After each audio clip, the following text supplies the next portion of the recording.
আমার আল্লাহর রাগান্বিত আওয়াজে হাসরের ময়দানটা থরথর করে কেঁপে উঠবে। অন্যদিকে জাহান্নামের আওয়াজ, জাহান্নাম বলবে আল্লাহ কই, গুনাহগার গুলো কই, আমার পেটে দাও। ও আয়েশা, ওই সময় মানুষগুলো দাঁড়াবে সব উলঙ্গ। সূর্যের গরমে মাথার মগজগুলো ভাতের মারের মতো ফুটতে শুরু হয়ে যাবে। পায়খানার রাস্তা দিয়ে পেটের নাড়ি ভুঁড়িগুলো পড়তে থাকবে, কান্নার কোনো শেষ হবে না। কেমন ভয়ঙ্কর অবস্থা হলে নবীদের কোনো গুনাহ নাই, তারাও নাফসি নাফসি বলে কাঁদবেন। মুসা নবী কাঁদবেন, আল্লাহ আমাকে বাঁচাও, সহ্য করতে পারি না হাসরের ময়দানের গরম। ঈসা নবী কাঁদবেন, আল্লাহ আমাকে বাঁচাও। ইব্রাহিম নবী কান্না করবেন, আমাকে বাঁচাও। আম্মা জান আয়েশা বলেন, নবী তখন আপনি কি করবেন? আপনি তো দু জাহানের সরদার। মায়ার নবী কাঁদেন আর বলেন, আয়েশা ওই মুসিবতের সময় আমি মাকামে মাহমুদে সিজদায় পড়ে কাঁদবো আর বলবো, আল্লাহ আমার উম্মতের বাঁচাও, আমার একটা উম্মত যেন জাহান্নামে না যায়। আমি মদিনার নবী জান্নাতে যাব না, উম্মতের বাঁচাও বাঁচাও। আমি নবী উম্মতের জন্য কান্না করব। তোমার আদর্শ, মদিনার নবীর মুহাব্বতের আদর্শ কই? একটা মানুষের গালি দেওয়ার গুণটা পাইলা রে বাবা, সালাম দেওয়ার গুণটা কি অর্জন করতে পারলা না? ওই মুসলমান অহংকারী ধনী আর এক মুসলমানের লাথি মারিয়া তাড়াইয়া দিয়া ঘুমাইছে। রাতের বেলা স্বপ্ন দেখে কিয়ামতের ময়দান কায়েম হয়ে গেছে। কিয়ামতের মাঠে মানুষগুলো সূর্যের গরম, ওদিকে জাহান্নামের আওয়াজ, মানুষগুলো ছুটাছুটি করে কই যাবে, গরম সহ্য করতে পারে না।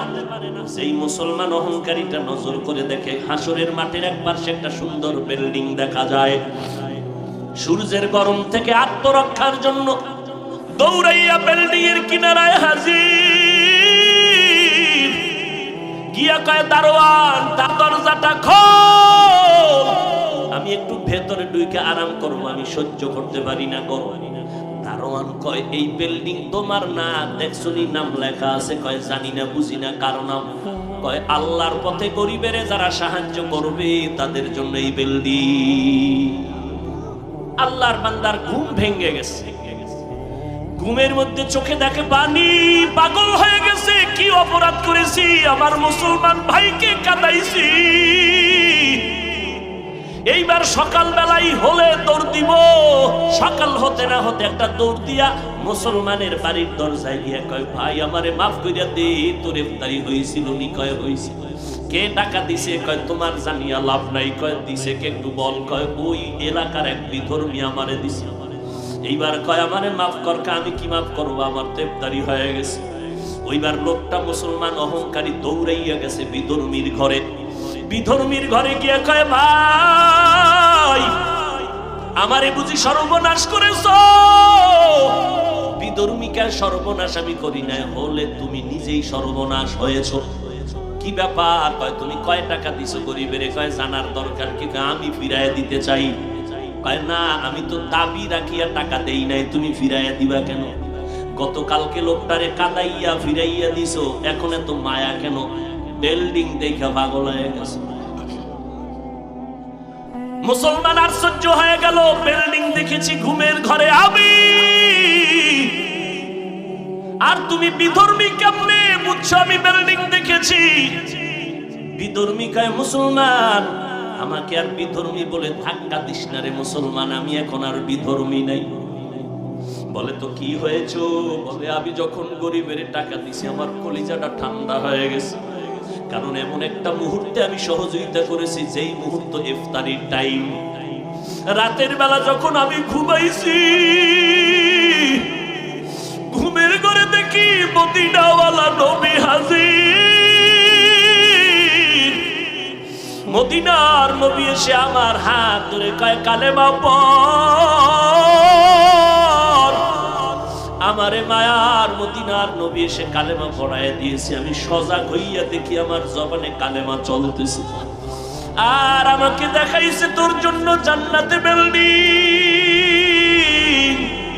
ও মদিনার নবীর আশিকের দল, একটু বালিশে মাথা লাগাইয়া চিন্তা করিও, মুসলমান হইয়া মুসলমানের বুকে লাগাইতে পারলা না, এত হিংসা কেন? নবীর আদর্শ কোথায় গেল? তুমি উম্মত কোথায় গেলা? ওভার ডিউটির দ্বারা মালিকের মন আকৃষ্ট হয়ে গেছে, মোহাব্বতের পার্সেন্ট বেড়ে গেছে। মোহাব্বতের হাদিয়ার কোনো সীমানা নাই। এমনি মূল ডিউটি করিয়া বেতন পায় মাসে 10,000, আর মোহাব্বতের ধাক্কায় পেয়ে গেল 10 লাখ। আল্লাহ কয় আমি মানুষ বানাইছি ইবাদতের জন্য। দৈনন্দিন 5 বেলার নামাজ পড়বা মূল ডিউটি। ইশরাক আওয়াবিন চাষ তাহাজ্জুদের নামাজ পড়বা তোমরা ওভার ডিউটি। রমজানে রোজা রাখবা মূল ডিউটি। অন্য দিন বৃহস্পতিবারে সোমবার দিন রোজা রাখবা ওভার ডিউটি। ওভার আমল করতে করতে যারা সামনের দিকে আগায় যাবে তার উপর আমার আল্লাহ তাআলার একটা কুদরতের মায়ার নজর পড়ে যায়। ওভার ডিউটি করনেওয়ালা রাতের বেলা ঘুমায় না, বড় রাত্রে আল্লাহর দরবারে হাজিরা দিতে দাঁড়ায় যায়। আমার আল্লাহ প্রথম আসমানে নজর দেন, ওভার ডিউটি করনেওয়ালার উপরে নজর পড়ে যায়। আল্লাহ কয় ও বান্দা তুই 5 বেলার নামাজ পড়ার পরেও তুই এত ওভার ডিউটি কেন করো? আল্লাহ 5 বেলা নামাজের পর আমার মধ্যে মুহাব্বতের পার্সেন্ট বাড়াইতে চাই, তোমার রহমতের আশায় আরো ইবাদত করি। যত করব তত তোমার মুহাব্বতের নজর পেয়ে যাব। আল্লাহ বলেন যা বান্দা আমি অন্যদের তুলনায় তোর উপরে আমি রহমতের দৃষ্টি আরো বাড়ায় দিলাম। দুনিয়ার জীবনে আমি আল্লাহ তোরে অনেক কিছু দিয়ে দিলাম। এমন কিছু আল্লাহ দেন যদিও কোটিপতি না, তবে কোটিপতিরা তার গোলাম হতে বাধ্য হয়। ইলমে রায়ে জাজু করদান বেহিসাব, খলকে রাদাদান জওয়াবে বাসওয়াব। আল্লাহ তাআলা বলেন যারা রবের মুলাকাত চাও তোমরা নেক আমল করো। যেখানে আল্লাহ ঈমানের বয়ান করেছেন সেখানে আমলের বয়ান করলেন। ইন্নাল্লাযীনা আমানু ওয়া আমিলুস সালিহাত কানাত লাহুম জান্নাতুল ফিরদাউসি নুজুলা। আমার নবীজির কোনো গুনাহ নাই। আম্মা জান আয়েশা রাদিয়াল্লাহু আনহা বলেন নবী দীর্ঘ সময় নামাজের মধ্যে দাঁড়ায় দাঁড়ায় সময় কাটাইতেন, নফল ইবাদত। আম্মা জান আয়েশা বলেন পয়গম্বর আপনার কোনো গুনাহ নাই, এরপরেও কেন ইবাদতে সময় কাটায় কষ্ট করেন? মদিনার পয়গম্বর বলেন আফালা আকুনা আবদান শাকুরা। যেই আল্লাহ আমাকে অনেক নিয়ামত দান করেছেন ওই আল্লাহর জন্য আমি সামান্য হলেও কি কিছু করব না? আমি কি অকৃতজ্ঞ হয়ে যাব? এটা তো হতেই পারে না। আল্লাহ আমাকে অনেক দিয়েছেন, সেই তুলনায় আমি তো কিছুই দিতে পারি না। মায়ার নবী নামাজে দাঁড়াইলেন, সাহাবী পেছনে দাঁড়ালেন। নবী তেলাওয়াত শুরু করলেন, আলহামদু সূরা শেষ করে সূরা বাকারা পড়া শুরু করলেন। সাহাবী পড়তে, নবী তেলাওয়াত করতেছেন, শুনতেছেন, নামাজ লম্বা হয়ে যাচ্ছে। সূরা বাকারা শেষ করে নবী রুকুর মধ্যে যাবেন, কয় না সূরা আলে ইমরান শুরু করে দিলেন নবী আমার। তেলাওয়াত চলতেছে চলতেছে চলতেছে, আলে ইমরান পড়ে নবী নামাজের রুকুর মধ্যে যাবেন, কয় না সূরা নিসা তেলাওয়াত শুরু করলেন। এইভাবে পড়তেছেন আমার নবী দীর্ঘ সময় নামাজে দাঁড়ায় রইলেন। কারণ আল্লাহর সাথে বান্দার সম্পর্কের সূত্র হলো, মূল সূত্র দুইটা, একটা হলো কোরআনের তেলাওয়াত আর একটা হলো নামাজ। আর নামাজের মধ্যে দুইটা অবস্থা হলো আল্লাহর সাথে মুহাব্বতের গভীর কাজ। একটা হলো দাঁড়ানোর সময় আর একটা সিজদার সময়। দাঁড়াইয়া বান্দা কোরআন তেলাওয়াত করেন, ওই সময় বান্দা আল্লাহর সাথে মহব্বতের বন্ধন মজবুত হয়ে যায়। নবীজি এজন্য দাঁড়াইয়া সময় কাটাইতেন বেশি, তেলাওয়াত করতেন বেশি। সিজদায় গিয়েও দীর্ঘ সময় আমার আল্লাহ পাক রব্বুল আলামিনের মহব্বত ওই সময় জমে যায়। আমলের লাইনে আল্লাহর নবী মুজাহাদা করেছেন। আল্লাহ কয় বান্দা তুমি নেক আমল করো, কারণ আমল যত বেশি করবা তোমার মহব্বত আমি আল্লাহর পক্ষ থেকে বেশি বেড়ে যাবে। আমল যত বেশি করবে আল্লাহর মহব্বত তার মধ্যে তত বেড়ে যাবে। এই আমল দুই প্রকার, নেক আমল, বদ আমল। ফরজ, ওয়াজিব, সুন্নাত, মুস্তাহাব, জায়েদা, মুআক্কাদা সব নেক আমল। হারাম, মাকরুহ, তাহরিমি, তানজিস, গুনাহে সগীরা, কবীরা, জায়েজ, নাজায়েজ, শিরক, বিদআত, কুফর সব বদ আমল। বদ আমল আবার দুই প্রকার, ফাহশা আর মুনকার। ইন্নাস সালাতা তানহা আনিল ফাহশাই ওয়াল মুনকার ওয়া লাযিকরুল্লাহি আকবার। নিশ্চিত নামাজ মানুষকে সমস্ত পাপের কাছ থেকে ফিরায় রাখবে। ফাহশাও বদ আমল, মুনকারও বদ আমল। ফাহশা এমন বদ আমল যেগুলো বুঝার জন্য বিবেক যথেষ্ট, দলিলের প্রয়োজন হয় না। মুনকার এমন বদ আমল যেগুলো সমাধানের জন্য দলিলের প্রয়োজন হয়, বিবেক যথেষ্ট হয় না। আল্লাহর মতো আরেকজন আল্লাহ আছে মনে করার নাম শিরক। আল্লাহর ক্ষমতার মতো আরো কারো ক্ষমতা আছে মনে করার নাম শিরক। যারা শিরিক করবে তাদের নাম মুশরিক। মুশরিকদের জন্য আল্লাহ পাক বলেন জান্নাত হারাম। ওয়া মান ইউশরিক বিল্লাহ ফাকাদ হারামাল্লাহু আলাইহিল জান্নাহ। শিরকের গুনাহ বড় মারাত্মক। আপনি যখন বললেন এই মাজারে সিজদা দেনওয়ালা শিরিক করে ফেলেছো, সে বলবে তুমি যে বললা আমি শিরিক করলাম, দলিল দাও। আপনি দলিল দিলেন ইবাদতের সিজদা আল্লাহ ছাড়া অন্যকে দেওয়া হারাম। আপনার দলিল শুনে বলে থাম, দলিল আমগোদারও আছে।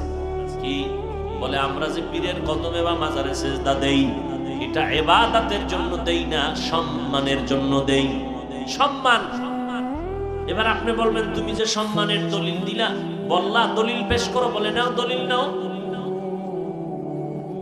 আল্লাহর দরবারে ফেরেশতাদেরকে আল্লাহ হুকুম করলেন উসজুদু লিআদম, আদমের তোমরা সিজদা করো তাযীমান। সব ফেরেশতারা আদমের সিজদা করলো সম্মানের জন্য। আবার মিশরের জমিনে ইউসুফ নবীর কদমে 11 ভাই মা বাবা মিলিয়া সম্মানের সিজদা করলো। এবার আমার মতো মোল্লা তো ঠান্ডা হয়ে গেছে দলিল শুনে।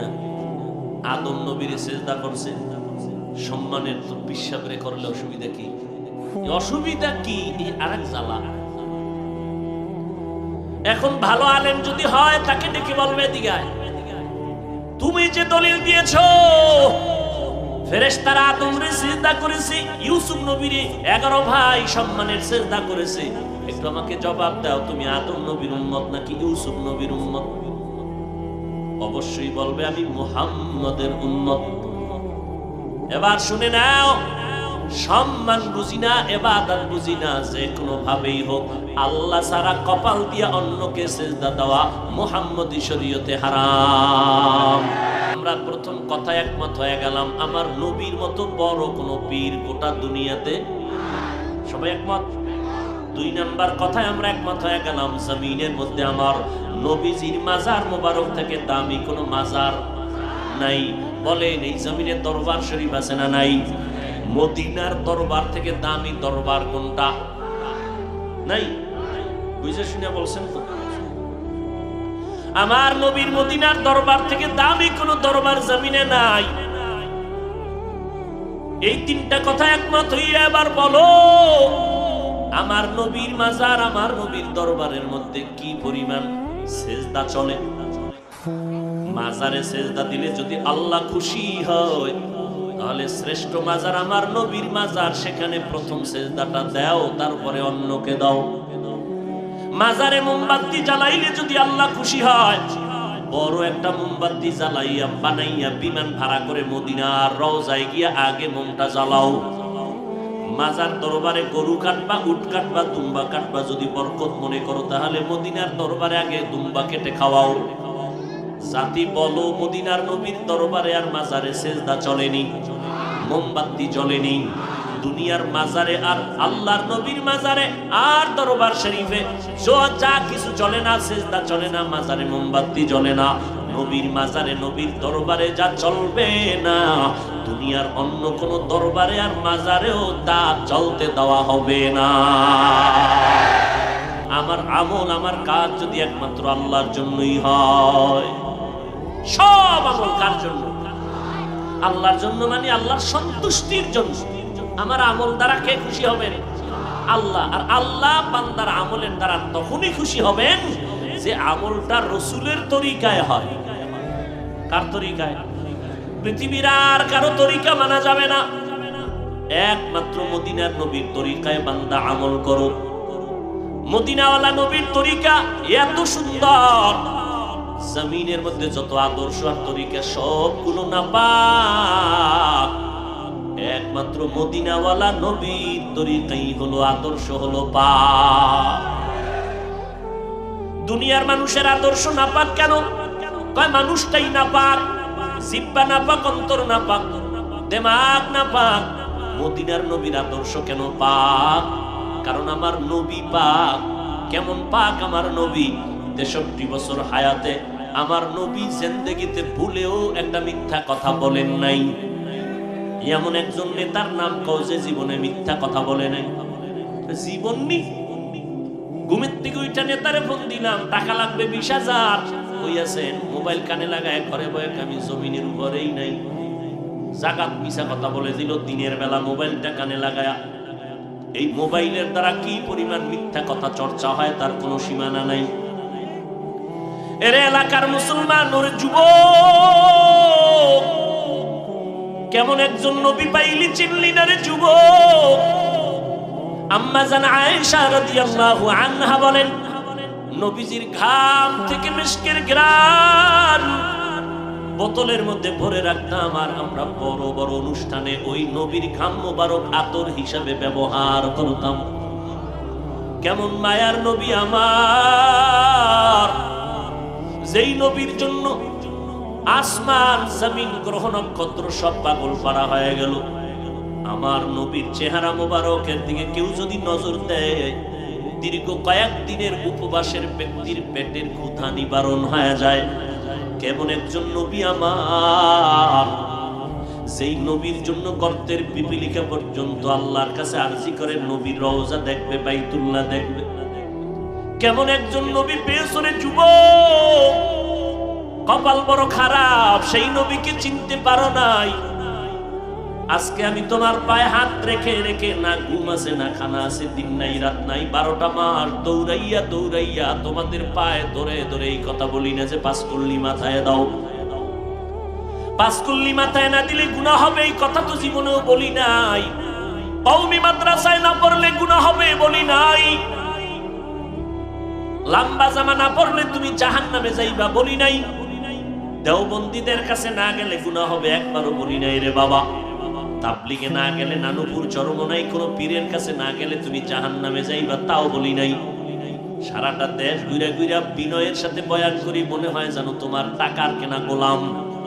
এতটা মাথা নত কইরা বয়ান করি, একটা উঁচু কণ্ঠে আওয়াজ দেই না, বেদুলি হবে, মনে কষ্ট যাবে।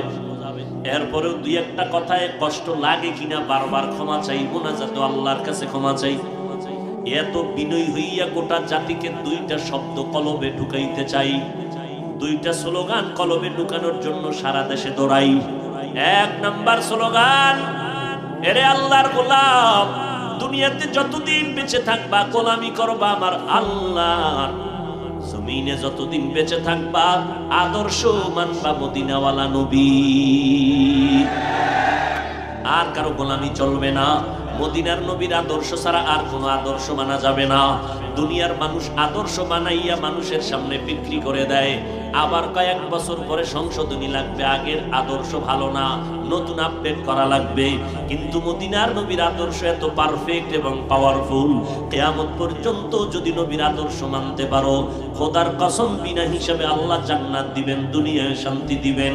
আমার নবী চ্যালেঞ্জ করে গেছেন, তারাকতু ফীকুম আমরাইন লান তাদিল্লু মা তামাসসাকতুম বিহিমা কিতাবাল্লাহি ওয়া সুন্নাত রাসূলি।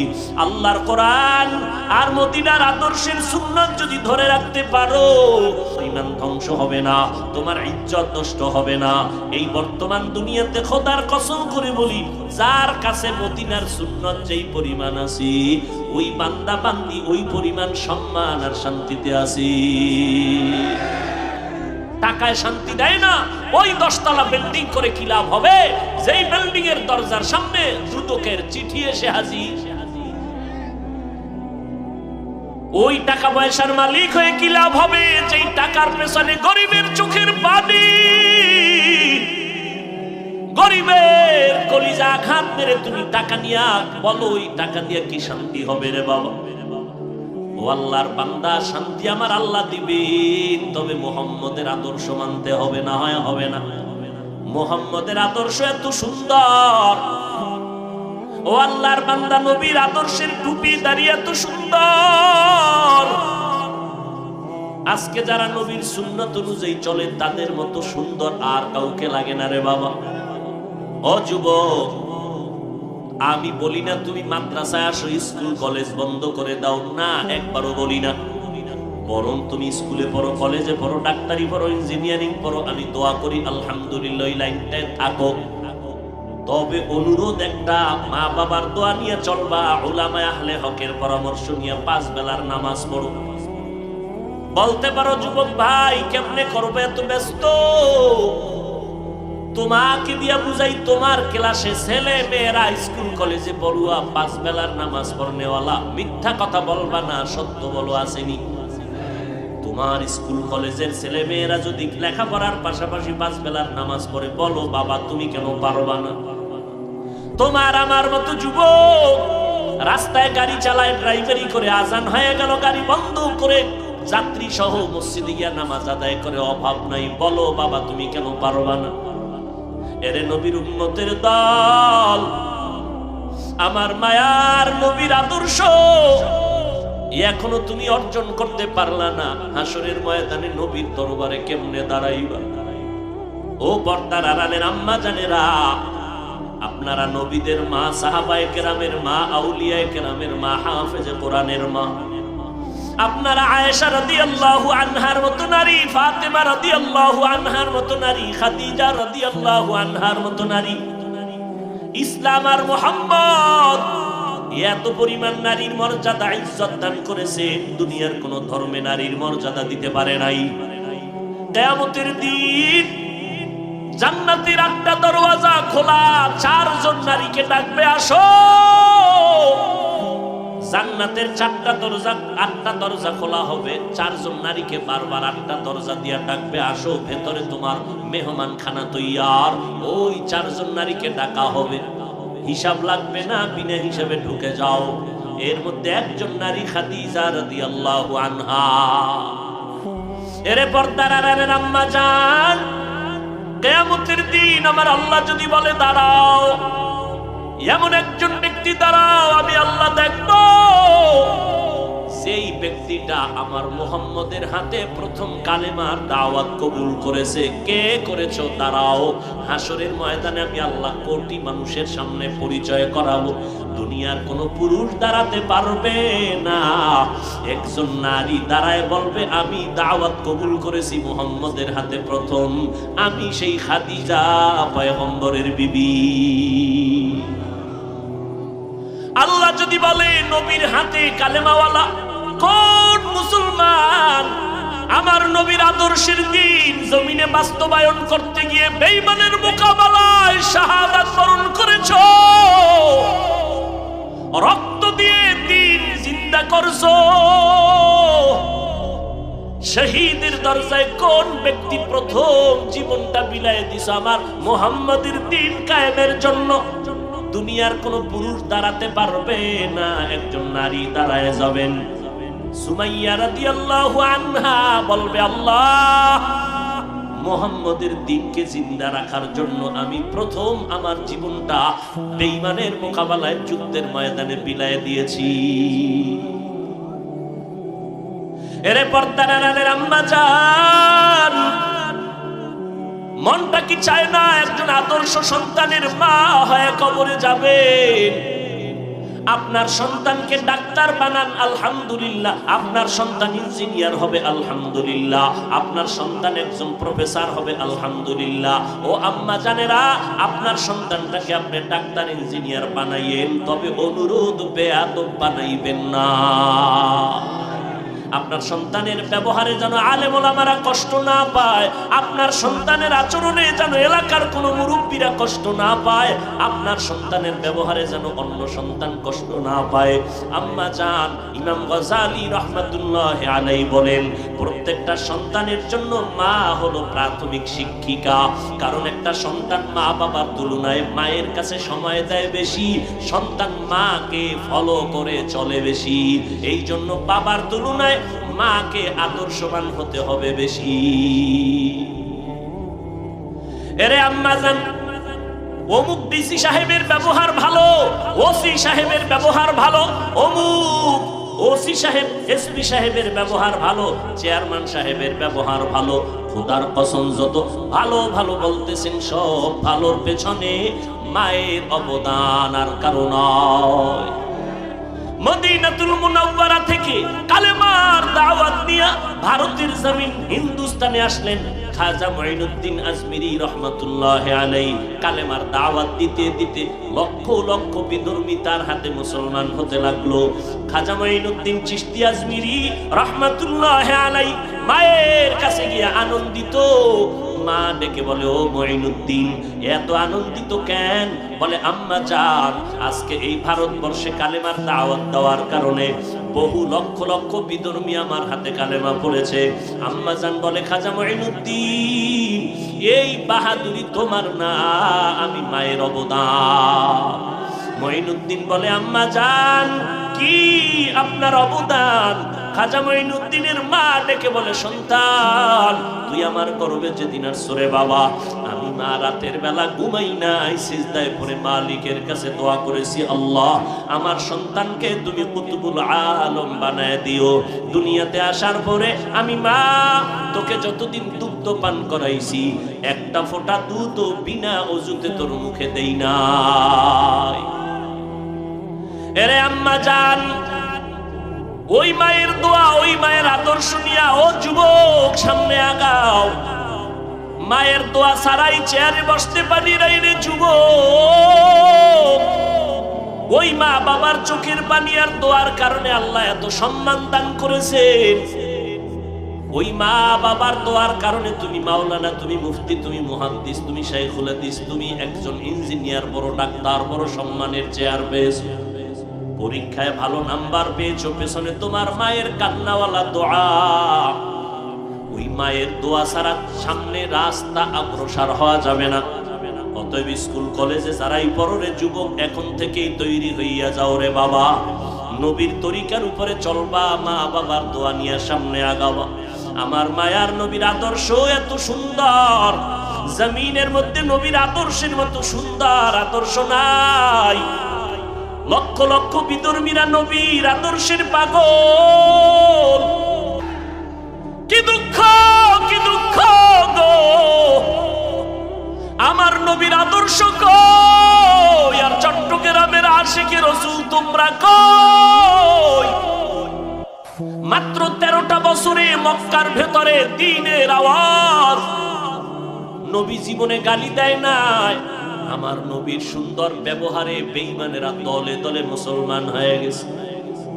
ও নবীর আশিকের দল, তুমি কি চাও না তুমি একা জান্নাতে যাবা, নাকি আমাদেরও নিয়ে যাইবা? আমার নবী কাঁদতে কাঁদতে জীবনটা শেষ করলেন, উম্মত যেন জাহান্নামে না যায়। আম্মা জান আয়েশা বলেন, আমি একদিন দেখি আমার রুমের ভিতরে বসে নবীজি গুনগুন গুনগুন করে কান্না করে। আমি আয়েশা ভয় পেয়ে গেলাম, নবী বেয়াদবি হয়েছে নাকি, কেন কাঁদেন? মায়ার নবী বলে, না আয়েশা তুমি কেন বেয়াদবি করবা?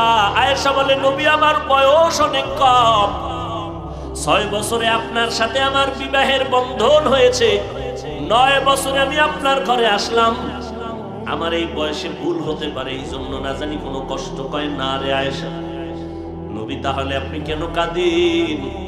মায়ার নবী বলেন, আয়েশা হাসরের ময়দানের ভয়ঙ্কর অবস্থার কথা মনে পড়েছে, জন্য কাঁদি। আমার উম্মতের কি উপায় হবে সেই হাসরের দিন, যেই হাসরের ময়দানে সূর্যের গরমে মাথার মগজগুলো টাস টাস করে ফেটে যাবে। ওই সময় আমার আল্লাহ রাগান্বিত হয়ে বলবেন, লিমানিল মুলকুল ইয়াউম লিল্লাহিল ওয়াহিদিল কাহ্হার। আমার আল্লাহর রাগান্বিত আওয়াজে হাসরের ময়দানটা থরথর করে কেঁপে উঠবে। অন্যদিকে জাহান্নামের আওয়াজ, জাহান্নাম বলবে, আল্লাহ কই, গুনাহগার গুলো কই, আমার পেটে দাও। বালিশে মাথা লাগাইয়া চিন্তা করিও, মুসলমান হইয়া মুসলমানের বুকে লাগাইতে পারলা না, এত হিংসা কেন? নবীর আদর্শ কোথায় গেল? তুমি উম্মত কোথায় গেলা? ও নবীর আশেকের দল, এখন পর্যন্ত আশেক দাবি করতেছো, আমার মনে হয় তুমি এখন পর্যন্ত নবীকেই চিনতে পারো নাই। এই জন্য অনুরোধ করে বলবো, উলামায়ে কেরামদের কাছে যাও, বাহাদুরি করিও না। ওই আলেমের কাছে যাইও যেই আলেমদের বয়ানে দিলটা নরম হয়, যেই আলেমের বয়ানে আমল বাড়ে, যেই আলেমের বয়ানে চোখে পানি আসে, যেই আলেমের কাছে গেলে মানুষ আমলওয়ালা হয়, তাদের কাছে বসো, তাদের বয়ান শুনিও। 2 ঘন্টা বয়ান শোনার দ্বারা যদি তোমার দিনের মধ্যে একটু পরিবর্তনের ছোঁয়া লাগতে পারে, তাহলে তুমি যদি দীর্ঘ বছর আলেমদের কাছে উঠা বসা করো, তোমার অন্তর কেন পরিবর্তন হবে না? অনুরোধ বিনয় অনুরোধ করে বলবো, রে বাবা, আল্লাহর মোহাব্বত অন্তরে তৈরি করো, তওবা করো। পেছনে যত অন্যায় করেছো, কারে জানি কষ্ট দিয়েছো, কার চোখের পানি জানি ফালাইছো, এখনো সময় আছে, তওবা করে নাও। ওই অন্ধকার কবর বড় একার ঘর, ওই কবরে আমি বক্তা, আমি বাংলা না, কোনো প্রশ্ন করা হবে না। ওই সাদা কাপড় যখন পরাইবে, আমার গায়ের জামাটা পর্যন্ত বেলেট দিয়া কেটে কেটে আমার আপনজনেরা রেখে দিবে। ওই কবরে যদি জবাব দিতে পারি, আমার রব আল্লাহ, আমার ধর্ম ইসলাম, আমার নবী মুহাম্মদ, তো জান্নাত পাবো। কিন্তু যেই গুনাহগার হইয়া রওনা দিতেছি কবরের জগতে, গুনার কারণে আমার হাত না পাক, চোখ না পাক, জিহ্বা না পাক, অন্তর না পাক, আমার ভেতরে অহংকারের গুনাহ, হাসাদের গুনাহ, হিংসার গুনাহ, গীবতের গুনাহ, আমি এই অবস্থায় তওবা না করিয়া যদি কবরে যাই, আমাকে যখন প্রশ্ন করবে রবের পরিচয় দাও, আমি বলবো হা হা লা আদ্রি, আমি কিছুই জানি না। আমাকে যখন প্রশ্ন করবে ধর্মের পরিচয় দাও, আমি বলবো হা হা লা আদ্রি, আমি কিছুই জানি না। আমাকে যখন নবীরে দেখায় বলবে চিনো, আমি তো নবীর সুন্নাত অনুযায়ী চলতে পারি নাই, আমার চুলের মধ্যে নবীর আদর্শ নাই, দাড়ির মধ্যে আদর্শ নাই, পোশাকের মধ্যে মদিনার আদর্শ নাই, নখ কাটার মধ্যে নবীর আদর্শ নাই, জুতা পরার মধ্যে নবীর আদর্শ নাই, খানার মধ্যে নবীর আদর্শ নাই, ব্যবসায় নবীর আদর্শ নাই, সুদ খাইয়া ঘুষ খাইয়া বেপরদায় চলে গালাগালি করে গীবত করে জীবনটা নষ্ট করে ফেলতেছি। এই অবস্থায় কবরে গেলে নবীরে দেখিয়ে তো বলবো হা হা লা আদ্রি, আমি কিছুই জানি না। আল্লাহর নবী বলেন, সাথে সাথে আমার আল্লাহ অর্ডার দিবে, গাইবি আওয়াজ দিয়া বলবে, ফেরেশতারা এই নাফরমানের জিজ্ঞাসার করার দরকার নাই, ওকে ধর। এই নাফরমানের দুনিয়াতে আমি আল্লাহ কম সুযোগ দেই নাই। আমার দেওয়া পানি, আমার দেওয়া বাতাস, আমার দেওয়া সূর্যের আলো, চাঁদের আলো, আমার দেওয়া গাছের ফল, জমিনের ফসল, নদীর মাছ খাইয়া একবারও আলহামদুলিল্লাহ বলে নাই। আলেম ওলামারা পায়ে ধরে ধরে নামাজের কথা বলতে, এক ওয়াক্ত নামাজ পড়ে নাই, বরং বিরোধিতা করেছে।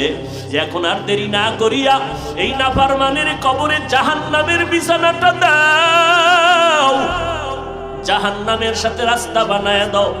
আল্লাহর নবী বলেন, আল্লাহ রাগান্বিত হইয়া শেষবারে বলবে, কবরের মাটি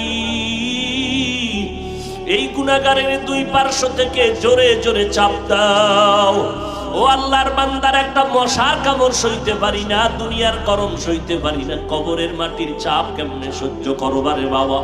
ও যুবকেরা, পায়ে হাত রেখে বলি, স্কুলে পড়ো, কলেজে পড়ো, চাকরি করো, বাধা নাই, নামাজটা ছাড়িও না, মা বাবার সাথে বেয়াদবি করবা না, ওলামায়ে কেরামের বিরোধিতা করে গুনাহগার হবা না।